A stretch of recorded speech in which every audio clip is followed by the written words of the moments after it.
네, 여러분 안녕하세요. 김그린입니다. 드디어 실험실 메인샷의 마지막 시간인 라이팅과 컴포지링 분석 시간입니다. 자, 이곳에서는 여러분들과 함께 제가 완성시켰던 작품을 가지고 제가 어떤 식으로 의도해서 라이팅을 했었는지 다시 한번 체크하고, 또 시네아포드에서 렌더 설정은 어떤 게 중요한지 마지막 체크를 한 다음에 실제 애프터 이펙트에서 컴포지링을 어떻게 하는지 여러분들께 설명드리겠습니다. 이번 시간에는 시네아포드 신 파일은 없고 애프터 이펙트 신 파일을 제공해 드리니까 실제 신 파일을 열어서 여러분들도 컴포지링을 경험해 보시면 됩니다. 그럼 시네아포드 신 파일 먼저 설명드리겠습니다. 실제 이 완성된 씬에서는 이 캐릭터 애니메이션에 맞춰서 이 캐릭터가 라이트를 켜는 순간 이 매트리얼도 함께 켜지게 세팅이 되어 있습니다. 그래서 매트리얼을 체크해 보면 이와 같이 에미션에 키프레임이 걸려 있어서 이 캐릭터가 스위치를 켜는 순간 이 라이트가 킬 수 있도록 애니메이션이 들어가 있습니다. 마찬가지로 좌우에 있는 플리커링 라이트도 이와 같이 키프레임을 이용해서 플리커링 되는 애니메이션을 잡고 렌더를 걸었습니다. 제가 여러분들한테 설명 안 드렸던 추가적으로 이 퍼스펙티브 모드에서 보면 천장에 이렇게 팬이 있습니다. 이 팬은 이렇게 일정한 속도로 돌아가고 있고요. 이 팬의 실제 모습이 보이진 않고 요 두 개의 추가적인 라이트를 인해서 이 팬의 돌아가는 그림자를 렌더에서 확인할 수 있게 됩니다. 그래서 분석 시간에 말씀드렸던 것과 마찬가지로 이렇게 바닥에서 이 팬이 돌아가면서 더 은밀한 공간에서 이 실험이 이루어지고 있다는 연출을 또 도울 수 있었던 거죠. 그리고 이 추가로 만든 라이트들은 라이트 세팅에 가서 이 라이트 패스 아이디를 보시면 1이라고 되어 있고, 나머지 형광등 라이트 아이디 패스를 다른 번호로 매겨서 후반에서 이 천장에 떨어지는 라이트를 더 조절할 수 있도록 라이트 패스를 뽑을 준비를 하였습니다. 보시면 아시겠지만 이렇게 형광등으로 된 라이트를 전 6개를 사용했고요. 이 라이트들은 약간 깜빡이는 거에 따라서 라이트 매트리얼을 달리하였습니다. 그리고 이 천장에 있는 이 2개의 라이트는 천장에서 아래쪽으로 이 팬의 그림자를 위한 거고요. 마찬가지로 HDRI 라이트에서는 이 부분에 아주 살짝의 애니메이션을 줘서 이 리플렉션 같은 게 살짝씩 HDRI에서 움직여서 이 씬 자체가 약간 풍요롭게 표현하였습니다. 이렇게 레이어 창을 이용해서 저희가 리소스를 줄이면서 작업을 동시에 진행할 수 있습니다.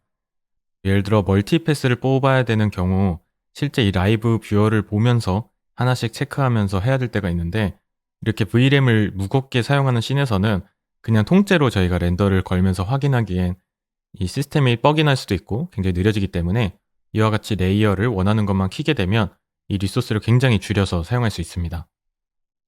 이 상태에서 제가 한번 렌더 세팅도 함께 확인해 보도록 하죠.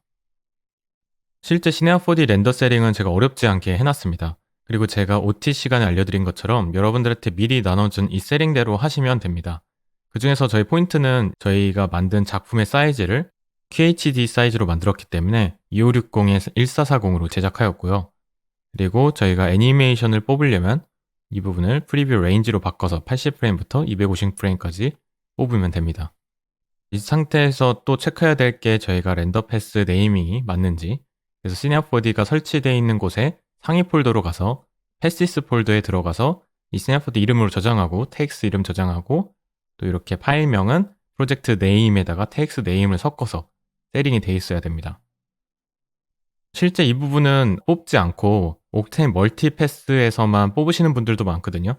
저는 일단 이 정도로, 보통 여기서 EXR로 렌더를 할 때는 가벼운 프리뷰를 위해서 이곳에서 항상 PNG를 뽑긴 하거든요. 그래서 이게 전 습관이 돼서 이렇게 하지만 그냥 옥테인 멀티패스에서만 뽑으셔도 무관합니다.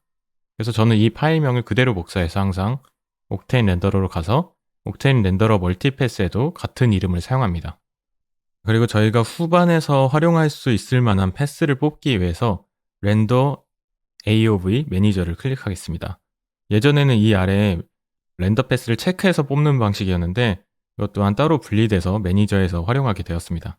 이것을 누르게 되면 새 창이 뜨면서 저희가 필요로 하는 레이어들이 이곳에 다 위치하게 됩니다. 저는 일단 이 중에서 항상 포스트 프로세싱을 따로 뽑습니다. 이걸 더블 클릭하시거나 드래그해서 이곳에 넣게 되면은 이 라이브 뷰어에서도 마찬가지로 이렇게 디노이즈 그리고 포스트 이렇게 따로따로 렌더가 됩니다. 포스트 패스 같은 경우에는 빛에서 나오는 산란 효과를 따로 뽑는 건데요. 이 포스트 프로세싱은 이 카메라 태그에 있는 이 포스트 프로세싱에 있는 이 레이어를 따로 뽑아주는 기능입니다. 그래서 저는 실제로 이 밝기 조절을 후반에서 강약을 조절하곤 합니다. 왜냐면 한 번에 이게 뷰티에 묻어나게 되면은 나중에 후반에서 줄이면은 굉장히 힘들기 때문에 이렇게 항상 포스트는 꼭 따로 뽑아서 작업을 합니다. 그리고 제가 굉장히 자주 뽑는 거는 이 diffuse direct랑 indirect 그리고 reflection direct와 indirect인데 우선 이렇게 다 한번 불러옵니다. 이렇게 쫙 불러오고 diffuse direct 이곳을 밝게 해야 될 일이 있을지 한번 확인해 보고요. 이러한 밝기들이 후반에서 필요한지 reflection 이런 밝기가 필요한지 이렇게 확인한 다음에 실제 제가 후반에서 만질 것 같은 것만 이렇게 뽑아주시는 게 좋습니다. 그래서 저는 이번 샷에서는 리플렉션 소스는 안 쓰고 이 디퓨즈 패스들만 뽑아서 후반에서 약간 밝기 조절을 하였습니다. 저는 이 멀티 패스를 많이 뽑을수록 시스템의 용량이 굉장히 커지거든요. 그래서 이 부분을 최소화하고 작업을 합니다. 그래서 실제 스타일 프레임을 만들 때 이곳에서 스타일 프레임 여러 가지를 뽑아서 스타일 프레임을 통해서 저희가 컴포지링을 한 다음에 꼭 필요한 레이어 빼고 이곳에서 이렇게 제거를 해줍니다. 그래서 나중에 렌더 걸 때는 불필요한 패스들이 뽑히지 않도록 세팅을 합니다. 그러면 저희가 따로 설정해놨던 이 라이트들도 패스로 뽑을 수 있습니다. 라이트 패스를 뽑는 방법은 여러 가지가 있는데 이 아래쪽에 가게 되면 라이트라고 있고 이걸 클릭하게 되면은 이렇게 라이트 패스가 보입니다. 그럼 라이트 패스의 아이디를 설정하는 거에 따라서 제가 1번이라고 설정하면 1번 라이트가 뽑히고요. 제가 4번이라고 해놓으면 4번으로 설정했던 게 뽑히게 됩니다. 이런 식으로 라이트 패스를 따로 뽑을 수 있는데 이 라이트 패스는 주로 여러 가지를 필요로 하기 때문에 보통 하는 방법이 저는 카피, 페이스트를 해서 이곳에서 다른 라이트를 설정을 바꿔주면서 이렇게 여러 가지 라이트를 뽑기도 하는데 이걸 아주 빠르게 그리고 더 효과적으로 할 수 있는 방법이 있습니다. 우선 새로 만든 라이트 패스를 지우고요. 이쪽에 가면 AOV 그룹이라고 있습니다. 이곳에 가서 AOV 프리셋에 보면은 라이트 믹스 노드라고 되어 있고 이곳에서 어플라이를 누르게 되면 이러한 인풋 하나가 생깁니다. 그렇게 되면서 아래 보시면 라이트의 모든 소스들이 이렇게 볼 수 있게 되는 거죠. 저희 씬에서는 이렇게 확인해 보면서 실제 사용된 소스가 라이트 1 그리고 3, 4, 5 이렇게 4가지가 필요할 것 같아요. 그래서 이 인풋에 확장해 보면 또 여기 라이트 믹서라고 있습니다. 이곳을 확장해서 보면은 저희가 이곳이 모두 다 체크되어 있기 때문에 지금 라이브 뷰에서 모든 라이트 패스들이 보이게 되는 겁니다. 그래서 이곳에서 저희가 필요하지 않은 라이트 패스들을 이렇게 체크를 풀어주게 되면은 이 라이브 뷰어에서도 마찬가지로 사라지게 됩니다.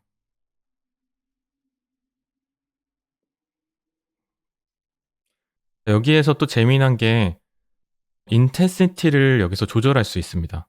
그래서 예를 들어 1번 라이트를 제가 이렇게 10이라고 지정해 놓고 보면은 실제 1번 라이트가 인텐시티가 강해지진 않았는데 여기에 보면 아웃이라고 되어 있는 패스가 있어요.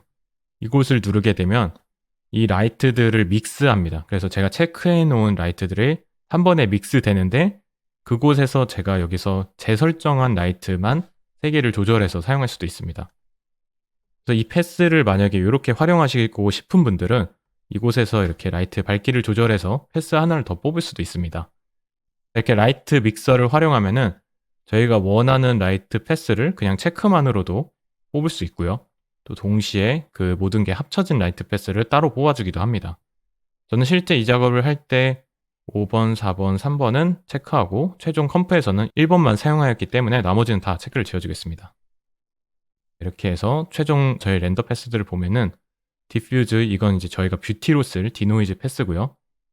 마찬가지로 이 디퓨즈 다이렉트와 인다이렉트가 있는데 이 부분도 이 AOV 매니저에서 여러분들이 원하시면은 디노이즈, 디퓨즈, 다이렉트, 인다이렉트 요걸로 대신 사용해도 됩니다. 저는 요걸로 사용해서 실제 작업을 하기도 했습니다. 이렇게 이게 시나4D가 발전하다 보니까 이 디노이저 기능이 점점 향상이 좋게 됩니다. 그래서 저희가 샘플 수를 엄청 높이지 않아도 이 디노이저가 알아서 이 노이즈들을 제거해 주기 때문에 실제 저는 최종 렌더를 걸 때는 이 샘플 수를 1000에서 2000 사이로만 작업하였습니다. 이렇게 모든 세팅이 다 완료가 되면은 옥테인 세팅도 보면은 1000 샘플링, 나머진 666 이렇게 계속 작업했던 거죠. GI 클램프도 10으로 낮춰놨고 나머지는 안 만졌습니다. 이 상태로 라이트 세팅이 다 끝나고 나면은 창을 닫고 레이어에서 모든 걸 다시 켜서 이 상태로 렌더를 걸어주면은 저희가 원하는 아웃풋을 뽑을 수 있습니다. 실제로 저는 이 촬영하기 전에는 이 부분을 모두 켜놓고 마지막 확인을 한 다음에 렌더를 걸었는데요. 실제 렌더가 시작되면 약간 뿌옇게 렌더가 걸리기 시작하는데 그건 자연스럽게 렌더가 끝나면 다시 원래 색깔로 변형이 됩니다. 이렇게 렌더 거는 동안은 저희가 리니어 컬러 커브 상태로 렌더를 걸기 때문에 저희가 보기에 뭔가 잘못된 것처럼 뿌옇게 나오지만 이 렌더가 끝나고 나면은 저희가 원하는 라이브 뷰에서 봤던 이미지로 그대로 뽑히게 되는 거죠. 렌더가 끝나게 되면은 이제 애프터 이펙트에 저희가 렌더 온 시퀀스들을 불러오시면 됩니다. 제가 여러분들한테 나눠드린 오늘 예제 자료를 보게 되면은 이와 같은 애프터 이펙트 파일을 보실 수 있는데요. 이곳에서 여러분들과 함께 제가 어떤 식으로 컴포지링을 했는지 하나씩 보면서 설명해 드리겠습니다. 우선 저는 원래 스냅4D에선 PNG 시퀀스를 뽑았는데 여러분들한테 재배포하기 위해서 제가 PNG 시퀀스들을 다 MP4 아주 가벼운 파일로 다 바꿔놓은 상태입니다. 여러분들은 아마 실제 뽑으시면 이곳이 PNG로 되어 있겠죠. 그리고 저는 폴더 정리를 할 때 실제 제가 작업했던 거랑 동일하게 최대한 하려고 합니다. 그래서 스냅4D에서 렌더건 시퀀스들은 모두 패시스 폴더에 저장되기 때문에 이렇게 패시스 폴더를 만들었고요. 거기에 맞게 만들어진 폴더 네임을 넣습니다. 그리고 그곳에 저희가 불러온 PNG 시퀀스를 넣게 되는 거죠. 하나 확인하셔야 될 게 이쪽에 보면은 저희가 불러온 이미지 시퀀스에 정보들이 나옵니다.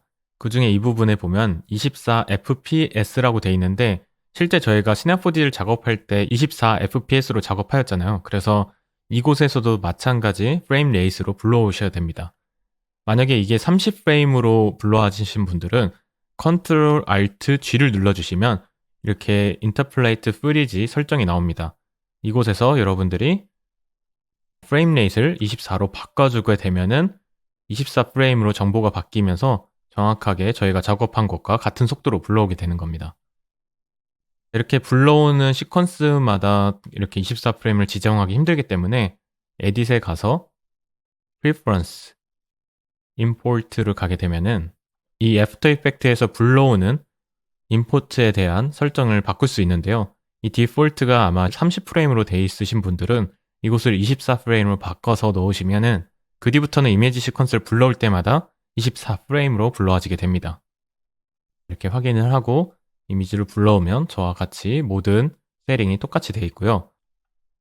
그럼 제가 실제로 컴프해 놓은 부분을 여러분들과 하나씩 보면서 어떻게 설정하였는지, 왜 이렇게 설정했는지 설명해 드리겠습니다. 첫 번째 디노이즈드 메인을 이곳에 제일 아래 배치하였습니다. 솔로 노드로 확인하게 되면 이게 실제로 뽑은 렌더 뷰고요.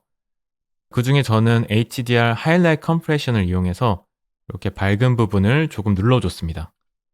이 밝은 부분만 하이라이트를 지워주기 위해서 여러 가지 방법이 있는데 저는 가장 손쉽고 빠르게 할 수 있는 이 하이라이트 컴프레션을 사용하였고요.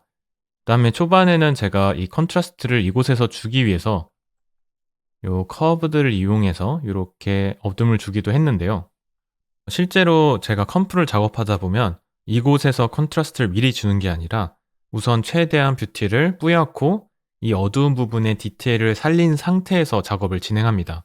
그 다음에 마지막에 어저스트 레이어들로 이 컬러 컬렉션을 하면서 어두운 부분을 눌러주게 되면 저희가 살려놨던 이 뿌옇게 작업한 부분들이 유지되면서 컨트라스트가 생기게 됩니다. 실제 저희가 카메라 촬영해서 작업할 때 로그 파일이라고 해서 실제 저희 작품이 그 컨트라스트가 있는 상태로 녹화하는 게 아니라 이렇게 뿌연 상태로 하고 마지막 후 버전에서 이렇게 컨트라스트 조절을 하면은 디테일이 어두운 부분에 살아있거든요. 같은 원리로 전 스냅4D에서 렌더를 걸 때도 이렇게 실제 제가 원하는 것보다 조금 밝게 뽑습니다. 그 다음에 후반에서 그 어둠을 눌러주면서 더 자유도 있게 컴프를 할 수 있도록 미리 사전에 준비하고 렌더를 거는 거죠. 이렇게 뷰티 패스를 보니까 실제 제가 이렇게 눈을 흐리게 뜨고 보니까 딴 건 다 괜찮은데 이 유리창 부분이 너무 파랗고 조금 튀는 걸 확인했어요. 그래서 이 부분을 눌러주기 위해서 제가 또 하나의 뷰티 패스를 복사해서 요 마스킹을 이용해서 이 부분만 제가 이렇게 어둡게 적용했습니다. 이 마스킹의 테두리를 보고 싶지 않을 때는 요거를 클릭해 주시면 되는데 저는 단축키를 굉장히 자주 사용해요. 그래서 컨트롤 쉬프트 H를 누르게 되면 이 온오프 토글 메뉴가 이렇게 단축키로 적용이 됩니다. 저는 이 마스킹을 이 윈도우 부분으로 실제로 이렇게 마스킹을 하고요. 실제 제가 시네마포디에서 이 패스를 뽑았으면 좋았을 텐데 제가 렌더 걸 때는 흥분해가지고 이 부분을 못 뽑았더라고요. 그래서 나중에 이 컴프할 때 확인하고 다시 뽑으려니까 일단 시간이 너무 많이 소요되잖아요. 그래서 이 부분은 제가 네모나기도 하고 이 카메라 무빙이 쉽기 때문에 따로 뽑지 않고 이렇게 후반에서 마스크로 작업하였습니다. 그래서 이런 식으로 마스크를 지정하고 끝 프레임에 거기에 맞게 움직이고 중간중간에 제가 이 중간 프레임을 맞추면서 이렇게 4개의 키프레임만으로도 이렇게 마스킹을 할 수 있었던 거죠. 여기에 사용된 이펙트를 보시면 아주 간단합니다. 얘도 마찬가지로 HDR 하이라이트 컴프레션이 들어가 있고요. 그 다음에 커브들을 이용해서 제가 커브들을 항상 쓸 때는 여기 사이즈를 조절할 수 있거든요. 저는 중간 사이즈 이상을 활용하는데 채널을 블루 채널로 바꿔서 이 부분을 이렇게 내렸습니다. 그리고 RGB 채널도 마찬가지로 이렇게 곡선을 내린 거죠. 그래서 이 전체가 조금 어둡게 바꾸어서 이 창문의 부분에 디테일을 좀 보여주면서도 이 전체 씬에 너무 튀지 않도록 눌러주게 된 거죠. 자, 이렇게 하고 나니까 색이 약간 좀 진하다 이렇게 느꼈을 때 제가 이 휴 세츄레이션을 이용해서 이 강도를 이곳에서 또 주는 거죠. 커브드에서 했으면 약간 조절이 힘들었을 텐데 이 다음에 레이어를 하나 더 두게 됨으로써 제가 만들었던 이펙트의 효과를 마지막에 한 번 더 눌러주게 되는 거죠. 이렇게 하고 한 번 더 확인해 주고요. 그 다음에 제가 사용한 레이어는 다이렉트 디퓨즈입니다. 자, 요거를 클릭하게 되면은 제가 이 빛이 들어오는 부분에 조금 더 하이라이트를 주고 싶었어요. 그래서 이 패스를 스크린 모드로 두고 이게 제가 그냥 뒀을 때는 너무 강하게 들어가서 이거를 줄여주기 위해선 제 2가지 방법을 활용합니다. 그럴 때 이펙트 채널에서 그래서 제가 레벨이라는 걸 검색해도 되는데 실제로 저는 애프터 이펙트에서 FX 콘솔이라는 무료 플러그인을 계속 사랑스럽게 활용하고 있습니다. 비디오 코파일럿이라는 사이트에서 무료로 배포해주는 플러그인인데요.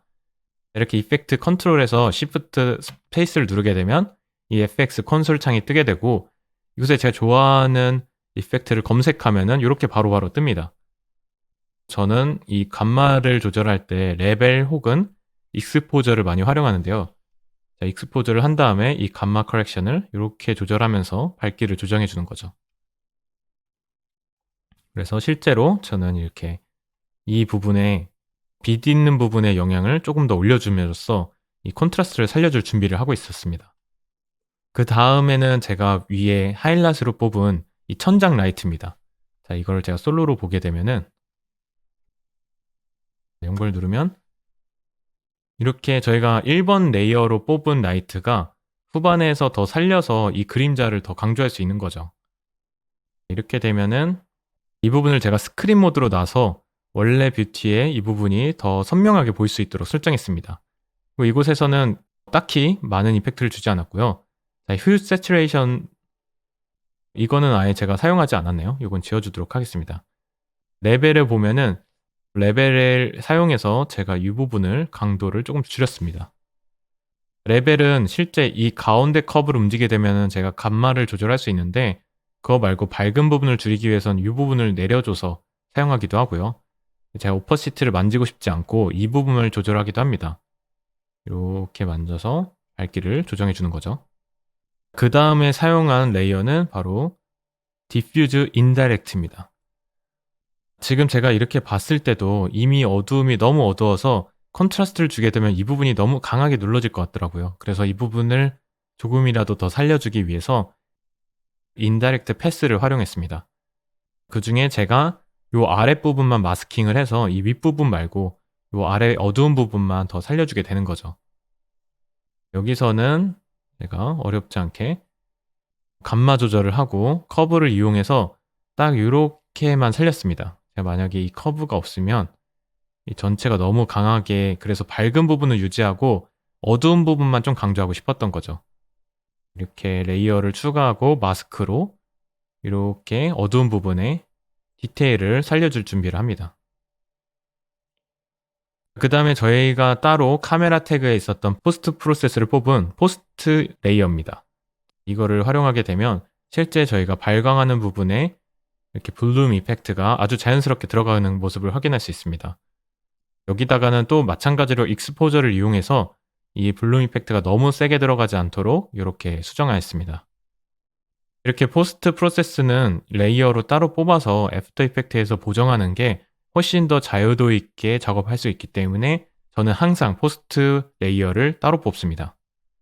이렇게 전체적으로 어두운 부분도 굉장히 많고 이야기거리가 너무 많잖아요. 그래서 이 부분을 마지막에 색도 보정해주고 컨트라스트를 주기 위해서 지금부터는 어저스먼트 레이어를 활용합니다. 자, 어저스먼트 레이어를 불러올 때는 그냥 빈 공간에서 우클릭, New, 어저스먼트 레이어를 해도 되지만 저는 단축키를 사랑하기 때문에 Ctrl Alt Y를 눌러서 이렇게 레이어를 바로 불러옵니다. 그리고 첫 번째로 제가 작업한 게 이 Dark CC입니다. 다크 부분에 제가 커브 곡선을 줘서 이 부분에 또 사이즈를, 그래프를 이렇게 크게 키워놓고요. 이 시작과 끝에 있던 지점에 중간을 찍고 이렇게 어두운 부분을 세밀하게 아주 올려줬습니다. 이렇게 해서 너무 많이 올리면은 이 블랙의 커브가 이상하게 꼬이기 때문에 아주 살짝 올려서 이 어두운 부분의 디테일을 다시 한번 살려주는 거죠. 이렇게 전체적으로 약간 뿌야면서 저희가 어둡게 잡았던 부분들이 살짝 살아나게 되는 거죠. 이와 같이. 이렇게 어두운 부분을 다 살려놓고 밝은 부분도 조금 눌러놓은 상태에서 이 룩스를 이용해서 전체 콘트라스트를 담당합니다. 이 룩스라는 플러그인은 레드자이언트에서 제공하는 플러그인이고요. 맥슨 1을 사용하시는 유저라면 이 애프터 이펙트의 룩스를 같이 사용할 수 있습니다. 제가 이 레이어를 한번 켜보도록 하죠. 자, 이 레이어를 키는 순간 저희가 실제로 작품에서 봤던 것과 굉장히 유사하게 작업이 완료되었는데요. 이 룩스에서 굉장히 많은 걸 담당합니다. 이 어저스먼트 레이어로 활용해야 될 이렇게 레이어들을 이곳에서 한 방에 줄 수도 있습니다. 저는 그 중에서 나머지는 이곳에서 많이 안 주고 여기서는 컬러 컬렉션과 약간 헤이즈, 그리고 디퓨전, 약간 이런 색수차 살짝 주는 정도로만 활용하고 있습니다. 룩스의 에딧을 누르게 되면 룩스의 에디터 창이 켜지게 됩니다. 룩스는 이렇게 인풋과 아웃풋 사이에 이펙트들을 넣어서 이 샷을 꾸밀 수 있는데요. 기본적으로 이 왼쪽에 룩스라고 되어 있는 걸 누르게 되면 이렇게 다양한 프리셋이 있습니다. 실제 저는 여기서 이렇게 활용하기도 하는데 너무 인위적인 상태가 많아서 저는 여기서 활용하기보다 이 툴즈에 가면은 여기서 사용된 이 하나하나의 이펙트들을 제가 골라서 사용할 수 있거든요. 그래서 저는 그곳에서 이렇게 툴즈에서 제가 원하는 걸 꺼내다 주로 사용합니다. 그럼 제가 어떤 걸 사용했는지 하나씩 이렇게 꺼놓고 설명드리겠습니다. 첫 번째로 활용한 게 컬러 커렉션입니다. 이 컬러 커렉션을 컬러리스타라는 툴을 활용했는데 툴즈에 가서 컬러 커렉션에 있는 이 여러 가지 중에 저는 요거를 활용했습니다. 이거를 사용한 이유는 특별한 건 아니고 제가 이렇게 섀도우, 미드톤, 그리고 하이라이트를 제가 따로따로 색을 조절할 수도 있고 그리고 콘트라스트도 조절할 수 있어서 저는 주로 이걸 많이 활용합니다. 실제 룩스를 안 쓸 때는 밖에서 루메트리라든지 그냥 컬러 컬렉션으로 이 작업을 할 수 있는데 이렇게 좀 더 편리하게 이곳에서 컨트롤하면서 작업할 수 있습니다. 먼저 이 색을 조절할 때 제가 가장 먼저 하는 게 이렇게 어두운 부분에 색깔을 먼저 조금 더 줍니다. 저는 이 작품에서 어두운 부분에 조금 더 초록기를 주었고요. 이렇게 제가 지금 좀 과하게 해볼게요. 여러분들 잘 보이라고. 그래서 이게 있을 때랑 없을 때 어두운 부분에 초록색이 생긴 게 보이죠? 이게 초록색 색이 너무 강하다. 그럼 이곳에 있는 세츄레이션을 클릭해서 드래그하면은 이렇게 강도를 조절할 수 있고요. 약간 은은하게 들어가야겠죠? 제가 섀도우에서 넣은 색깔의 보통 보색을 하이라이트나 미드톤에서 활용하는데요. 저는 이 샷에서는 이거를 미드톤에서 보색을 사용했습니다. 붉은색으로 제가 미드톤을 조금 올려주는 거죠. 많이 올리면 이 미드톤이 침범하기 때문에 약간 어느 정도 조절을 해서 자연스럽게 이렇게 적용하는 거죠. 그 다음에 하이라이트 부분에는 제가 섀도우와 미드톤에 쓰지 않은 다른 색을 쓰기도 합니다. 그래서 이 전체적인 작품의 스펙트럼이 골고루 있도록. 제가 생각하는 좋은 작품은 실제 저희가 사진을 찍어도 곳곳에 있는 여러 색깔이 굉장히 많거든요. 근데 이제 CG를 만들다 보면 굉장히 한쪽으로 저희가 컬러 커렉션이 될 때가 있는데, 이와 같이 각 채널별로 저희가 다른 색깔을 입힘으로써 이 샷 자체를 조금 풍부하게 바꿀 수도 있습니다. 은은하게 하이라이트에 약간 파란 계열을 넣어볼게요. 이렇게 넣으면은 새츄레이션 조절해 보면은 너무 초록색으로 작품이 되지 않도록 조금 막아주는 겁니다. 이렇게 됐을 때 전체적으로 아직도 뿌연 느낌이 있으니까 저희가 이 컨트라스트를 여기에 밝기 조절로 해보도록 하겠습니다. 하이라이트를 조금 올려보죠. 이렇게 하이라이트를 올리니까 굉장히 밝은 분위기가 연출되는데요. 하이라이트를 올린 만큼 섀도우도 살짝 내려보도록 하겠습니다. 섀도우를 내리니까 이렇게 조금 더 컨트라스트가 생기면서 이 이미지의 흐름이 보이기 시작했어요. 그래서 어두움이 이렇게 흐르고 밝은 부분이 이렇게, 그리고 바닥에 이 작품을 볼 때 선택을 강조해서 보여줄 수 있겠군요. 그래서 이렇게 복잡한 부분을 좀 눌러주면서 자연스럽게 이 작품이 복잡하지만 눈에 너무 화려하고 뭐 정신없지 않도록 여기서 조절해 주는 겁니다. 마찬가지로 미드톤도 조금 낮춰줄게요. 이렇게 하니까 전체 씬이 저희가 이게 없을 때와 비교해 보도록 하죠. 굉장히 뿌옇고 너무 이야기가 많잖아요. 그래서 여기도 얘기하고 싶고 여기도 얘기하고 싶고, 이렇게 실제 저희가 촬영할 때 뿌옇게 작업을 한 다음에 마지막에 컬러 컬렉션을 이용해서 이 작품의 세기를 조정해 주는 거죠. 저희가 미리 이 부분을 밝게 키워왔기 때문에 여기서 이렇게 컨트라스트를 주더라도 이 어두운 부분의 디테일을 살릴 수 있습니다. 그래서 제가 이건 지우고 실제로 작업한 것만 켜서 이렇게 작업했습니다. 그 다음에 제가 또 소개시켜 드리고 싶은 이 룩스에 있는 툴 중에 하나는 바로 헤이즈입니다. 툴즈에 가서 이 카메라 쪽에 보면은 헤이즈 플레어라고 있습니다. 자, 이걸 클릭하게 되면 클릭하는 순간 뭔가 저희가 주황색 라이트가 더 이렇게 환하게 이 카메라 렌즈에 산란되는 헤이즈 효과를 줄 수 있는 거죠. 그래서 이곳에서 뭐 헤이즈의 색깔도 바꿀 수 있고 여러 가지 옵션을 통해서 너무 샤프하게 들어가는 게 아니라 저는 모든 이런 헤이즈 이펙트나 이런 효과들은 아주 은은하게 넣습니다. 이걸 조절을 하나씩 하면서 아주 살짝만 들어갈 수 있도록 이렇게 세팅을 하는 거죠. 그래서 헤이즈 이펙트도 이 샷에서 들어갔습니다. 헤이즈랑 비슷하게 이 밝은 부분을 조금 더 산란시켜서 이 주변에도 영향을 가게 하겠습니다. 그런 효과를 주기 위해서 옵티컬 디퓨전이라는 툴을 사용합니다. 저 카메라에 있죠. 이 마찬가지로 카메라 렌즈에 이 산란되는 효과들을 실제 저희가 촬영할 때처럼 최대한 CG에서 따라하는 거죠. 옵티컬 디퓨전을 활용하면 이렇게, 지금은 전체적으로 이렇게 밝게 하면 이거 무슨 꿈나라 같잖아요. 그래서 가끔 아트웍 보다 보면 헤이즈라든지 이렇게 옵티컬 디퓨전 같은 부분을 너무 강하게 이펙트를 줘서 전체적으로 좀 뿌연 느낌이 많이 드는 작품이 있어요.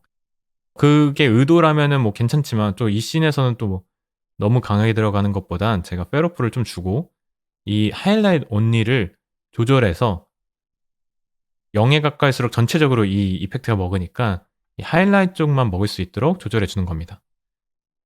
자, 그래서 이렇게 하이라이트의 이 라이트가 주변에도 영향을 받을 수 있도록 이렇게 산란을 주는 거죠. 그리고 제가 룩스에서 또 좋아하는 것 중 하나가 힐레이션이라는 이펙트입니다. 힐레이션은 실제 이 빛 부분의 산란을 RGB 채널로 약간 분리해서 줄 수 있습니다. 이 상태에서 툴즈를 가서 이 빔이라는 곳에 가면은 힐레이션이라고 있습니다. 이걸 클릭하면은 힐레이션의 어마운트를 올려보면 제가 이 부분을 확대해서 보여드릴게요. 이 부분의 산란이 색수차와 함께 산란이 됩니다. 그래서 여기 보면 약간 붉은색이 주변에 생기면서 산란이 또 일어나는 거죠. 이것도 마찬가지로 하이라이트 온리를 줄 수도 있고요.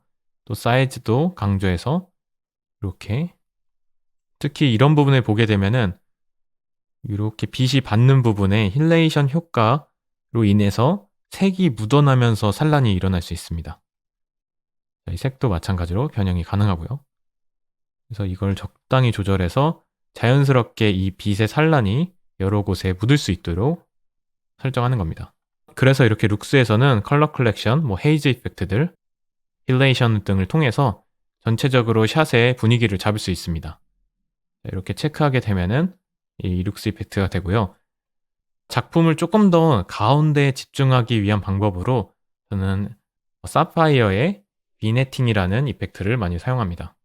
비넷은 실제 카메라를 촬영할 때 카메라의 외곽 부분이 좀 어둡게 일어나는 현상인데, 그걸 CG에서도 똑같이 줘서 가운데를 더 집중시킬 수 있습니다. 이거는 사파이어 플러그인이 있으신 분들만 활용할 수 있고요.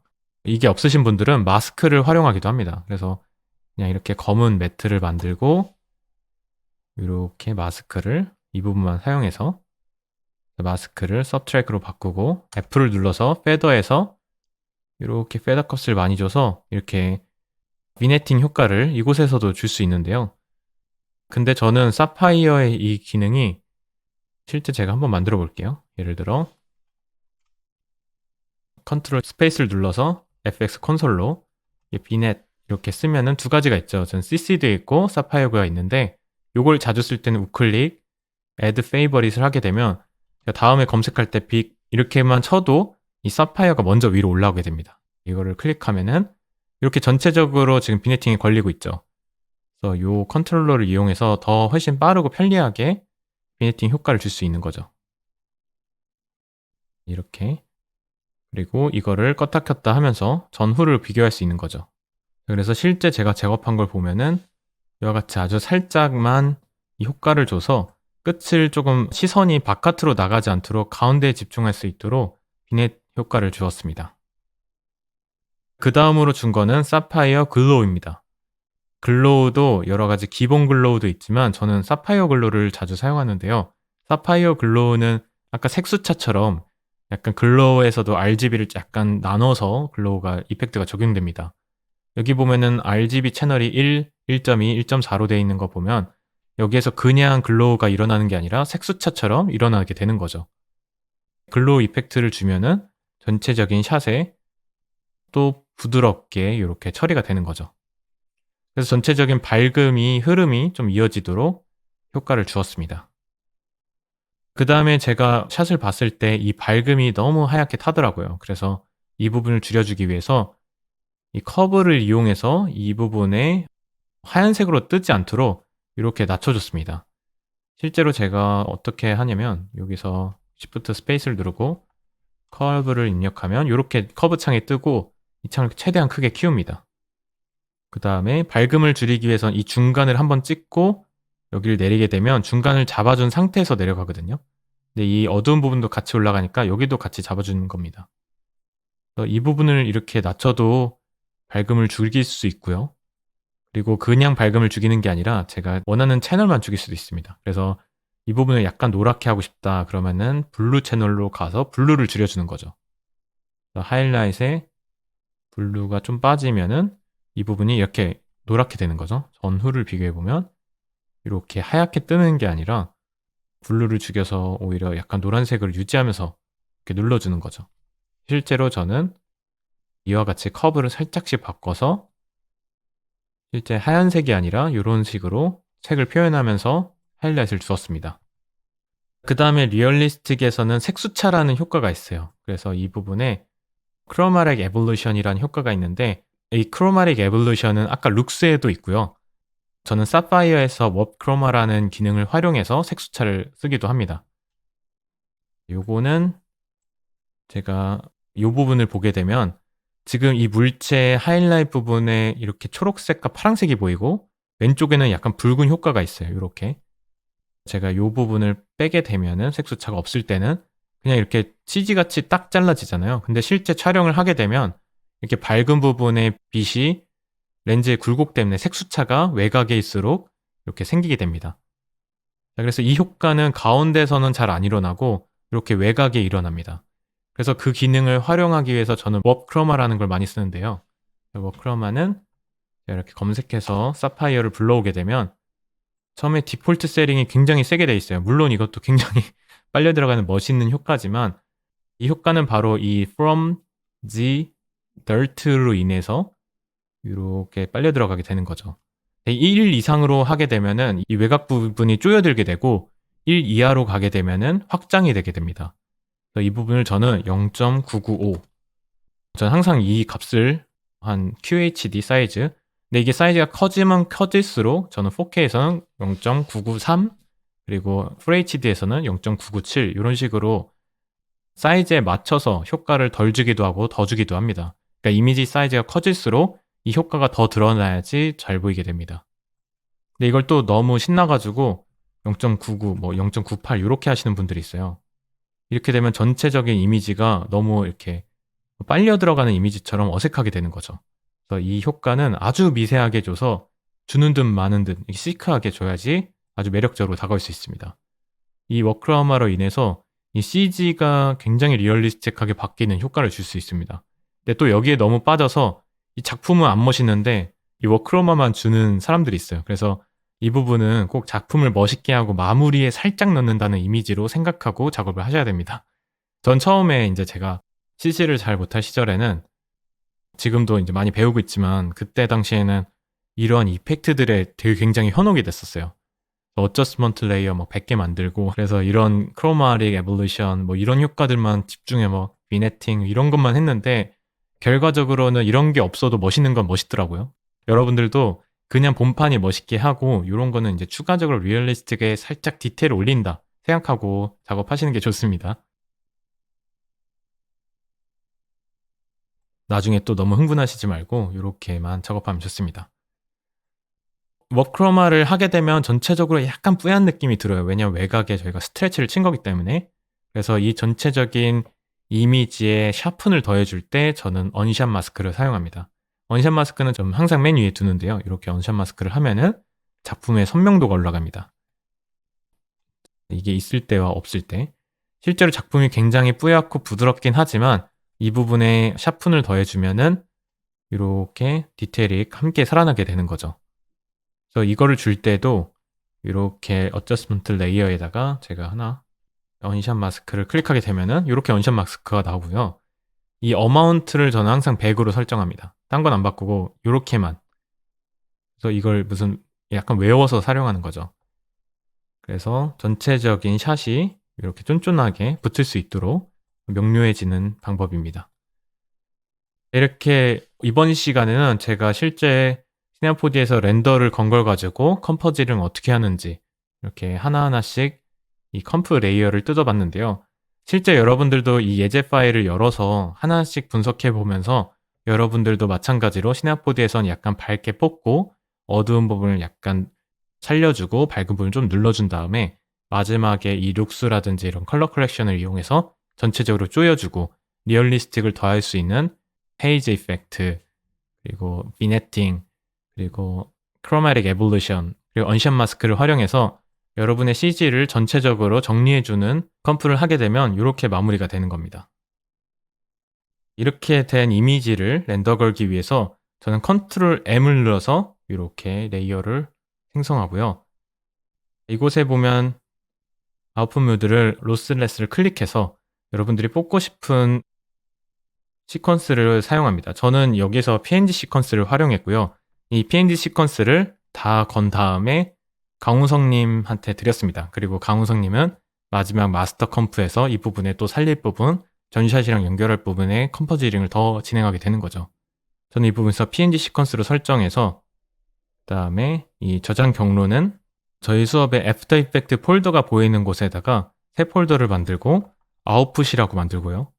이곳에 이렇게 이 컴포지링 네임 그리고 서브 폴더를 만들어서 시퀀스 있는 상태로 저장해주고 렌더를 걸어주시면 됩니다. 이렇게 최종적으로 렌더까지 해서 이 샷의 마무리가 완성되었습니다. 이 긴 여정, 실험실의 메인 샷을 여러분들과 함께 처음부터 끝까지 진행하였습니다. 자, 이 부분이 제 수업의 거의 반 이상이기 때문에 굉장히 어려운 부분을 먼저 하고 여러분들이 굉장히 지쳐 있을 텐데요.